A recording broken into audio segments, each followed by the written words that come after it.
하나님께서 우리에게 주시는 말씀은 창세기 40장 6절, 7절, 8절 석절 말씀 함께 보시겠습니다.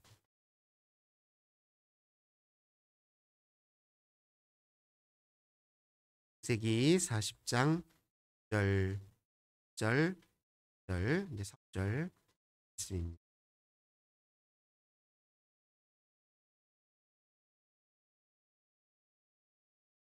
함께 한 목소리로 봉독하겠습니다. 아침에 요셉이 들어가 보니 그들에게 근심의 빛이 있는지라. 요셉이 그 주인의 집에 자기와 함께 갇힌 바로의 신하들에게 묻되 어찌하여 오늘 당신들의 얼굴에 근심의 빛이 있나이까. 그들이 그에게 이르되 우리가 꿈을 꾸었으나 이를 해석할 자가 없도다. 요셉이 그들에게 이르되 해석은 하나님께 있지 아니하니까 청하건대 내게 이르소서. 아멘. 오늘도 주님의 전에 먼저 찾아 나오신 우리 모든 성도님들, 하나님께서 성령의 충만함 주시고 하늘의 은혜와 평화 가득 부어 주시길 주님의 이름으로 기원합니다. 오늘 본 말씀 통해서 믿음의 고백이 현실이 되다, 이런 제목으로 함께 은혜 나누도록 하겠습니다.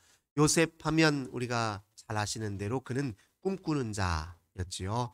창세기에서 요셉의 이야기를 다루는 분량이 이제 꽤 많은데요. 그만큼 이제 중요한 인물이기도 하고, 요셉에게 역사하셨던 하나님의 그 이야기를 잘 들여다보면 앞으로 이 이스라엘의 인생의 역사 속에서 하나님이 어떻게 이끌어 가실지가 엿보이고, 또 요셉의 이야기를 잘 들여다보면 또 오늘 이 시대에 살아가는 우리들이 어찌 살아야 되는지도 이제 길이 보이기도 합니다.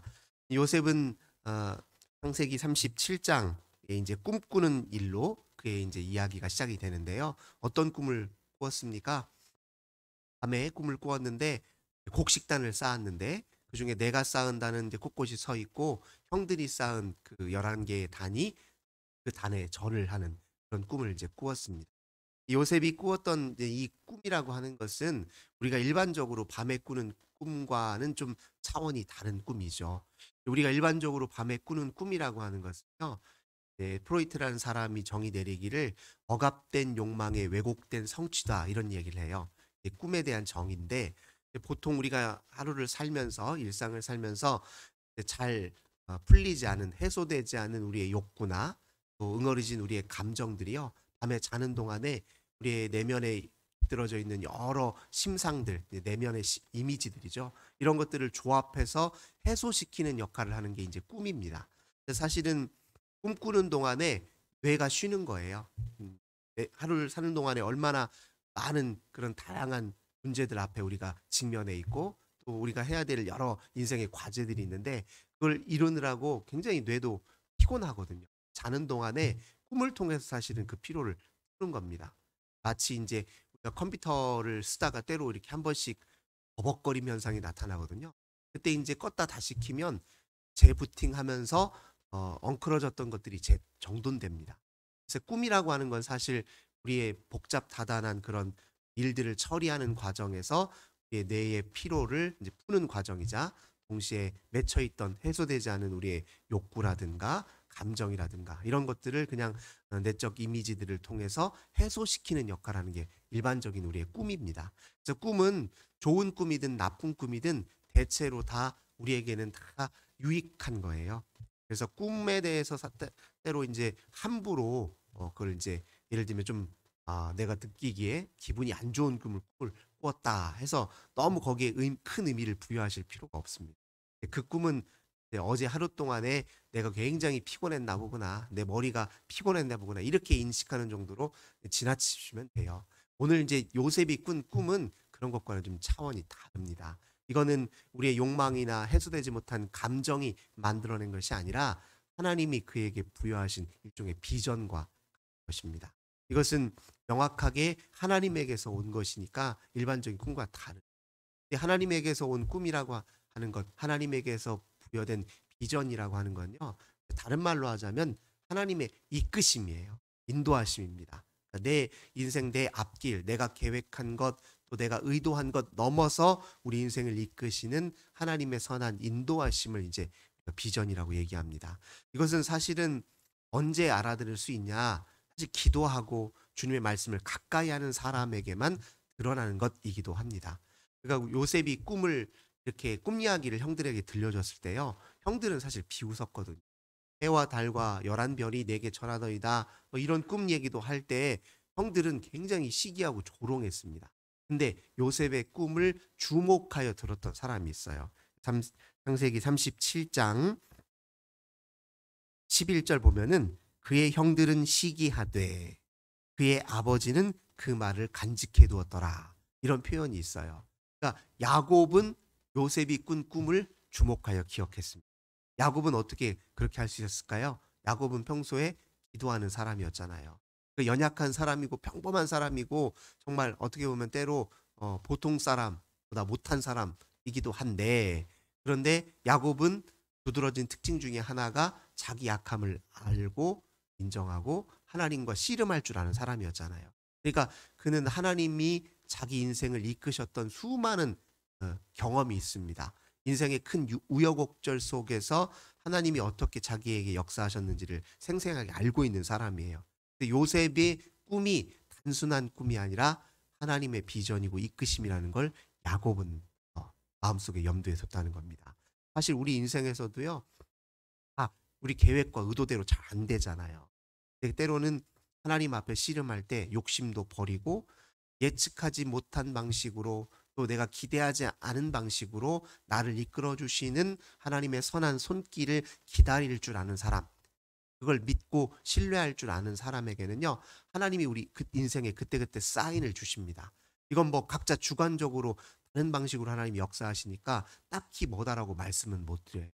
하지만 남들은 그냥 지나쳐 버릴 일이지만 기도하는 사람, 하나님께 늘 깨어 있는 사람, 하나님을 간절히 기대하고 사모하고 기다릴 줄 아는 사람들은 그런 신호도와 사인들을 느낄 때가 있습니다. 이건 내가 생각하지 못한 방식이었는데, 이거 내가 기대하지 않았던 일인데, 우연처럼 행운처럼 다가오긴 한 건데 왠지 하나님이 내게 주신 이끄심 같아 하는 순간들이 반드시 있거든요. 그런 것은 사실 하나님과의 관계 속에서만 고백되는 겁니다. 어찌 보면 믿음의 고백이죠.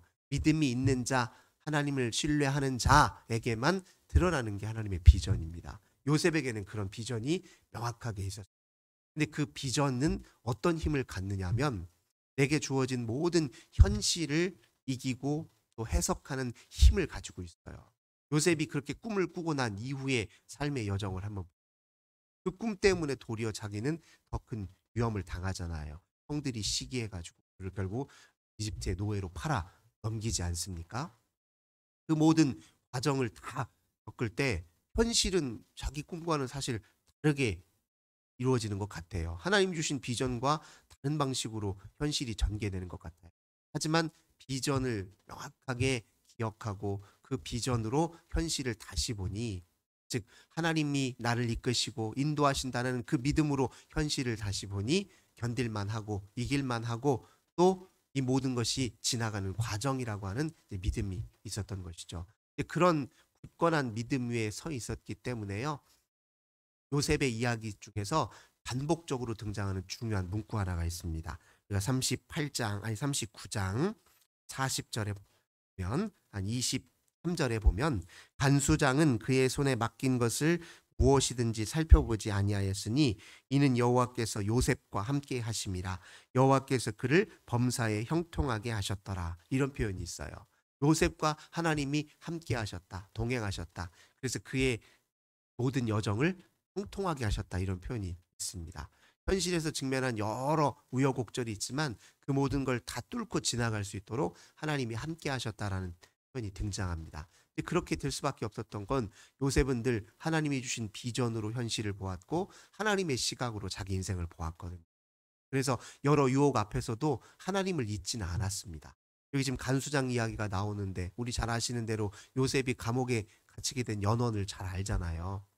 그가 이제 보디발이라는 집에 이제 노예로 들어갔는데 거기에서도 이제 워낙 똘똘하고 또 성실하고 또 정직하니 큰 집사 역할을 맡겼습니다.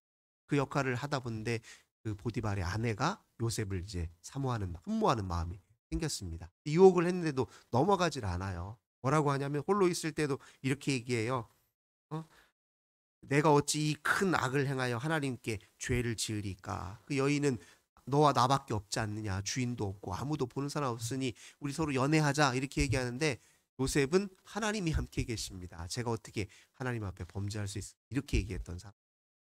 그러니 그의 그 마음속에 그 모든 주님을 향한 진심, 주님을 향한 전심, 그것 때문에 하나님이 함께 하셨고 그를 형통하게 하셨다. 이렇게 표현하고 있습니다. 그래서 또 감옥 속에서 하나님이 또 기회를 주셨는데 마침 이제 감옥에서 또 간수장이 이에게 하나님의 은혜로 큰 역할을 주셨어요. 감옥에 있는 재반 사업, 재반 업무를 다 관장할 수 있도록 요셉에게 큰 권한을 줬어요. 어느 날 이 감옥 안에 누가 들어왔습니까? 바로의 술 관원장, 빵 굽는 관원장이 들어와요. 이 고위직을 뜻해요. 오늘로 하자면 대통령실 비서실쯤에 근무하는 사람들이에요. 근데 어떻게 이제 눈밖에 왕의 눈밖에 나서 두 사람 다 이렇게 감옥에 들어오게 되는 일이 있었죠. 그 사람들을 이제 관리하다 보니까 요셉이 어느 날은 이 사람들이 그 낯빛이 어두워요. 근심이 좀 큰 것 같아요. 평소하고는 좀 달라요. 근데 요셉이 이때가 또 기회라 이렇게 생각을 했습니다. 그러니까 요셉은 늘 그 마음 그 속에 뭐가 있냐면 반드시 나는 지금 감옥에 있잖아요. 감옥에 있지만 내가 기다리고 인내하고 또 이 속에 이 안에서도 내 할 도리를 최선을 다하면 하나님이 반드시 기회를 주실 것이다. 하나님이 내게 주신 비전처럼 하나님의 선한 이끄심이 반드시 있을 것이다라는 믿음의 고백이 항상 있거든요. 그러니까 이때도 기회다 생각해서 이제 오늘 이제 본문 말씀의 그 뜻이에요. 근심의 빛이 보이는 순간 그에게 이제 말을 거는 겁니다. 어찌 오늘은 이렇게 얼굴에 빛이 어둡습니까? 무슨 일 있으십니까? 라고 물었다고요. 그러니까 그들이 지난밤에 꾼 꿈 때문에 이제 마음속에 이제 이게 도대체 뭘까 하고 이게 골똘히 생각하다 보니 이제 그렇게 낯빛이 어두웠던 것입니다. 그래서 요셉에게 그 꿈을 풀어놓잖아요. 그때 요셉이 이것이 바로 하나님이 내게 주신 기회구나. 사인이구나 싶어가지고 고백할 때 뭐라고 합니까? 이 해석은 하나님께 있지 않습니까?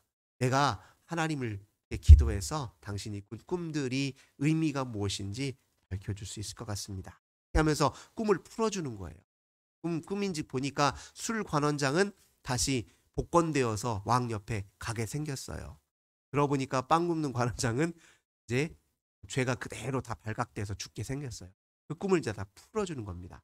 그때 술 관원장에게 요셉이 그 꿈을 풀어주면서 뭐라고 얘기합니까? 나중에 당신이 왕 앞에 가거든, 내가 오늘 당신에게 했던 이 일을 기억해 주세요라고 언지를 줍니다.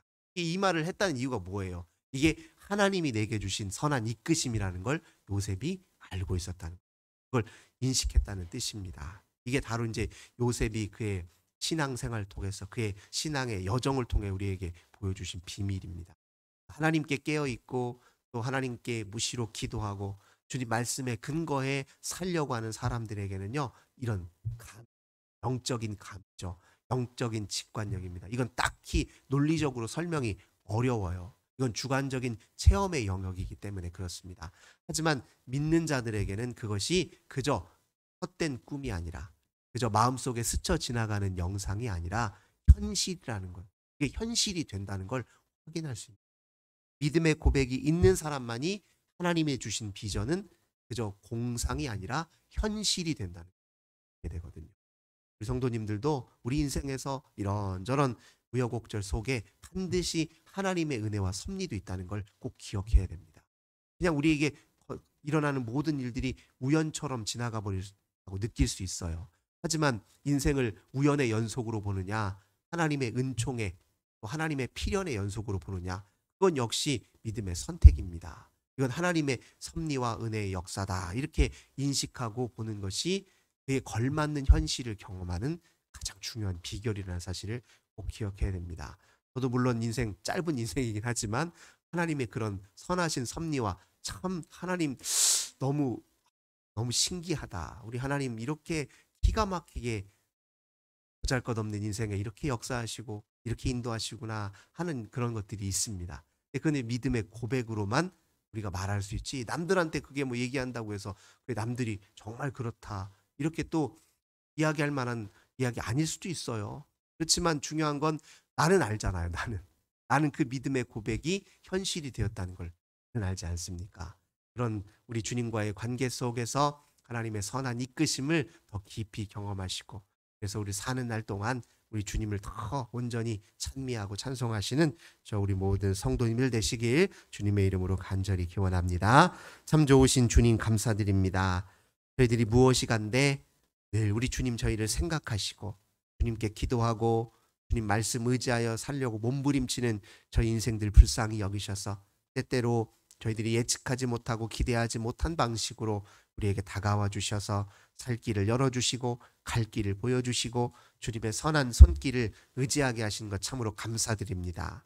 주님을 기다리고 또 주님을 기대하고 또 주님의 비전을 의지하는 저희들에게, 우리 하나님의 선한 이끄심을 인정하는 저희들에게 그 믿음의 고백 그대로 현실이 되게 하시는 우리 주님의 놀라운 은혜에 저희들 감사드립니다. 오늘 하루도 주님의 선한 이끄심과 인도하심을 저희들 의지하게 하소서.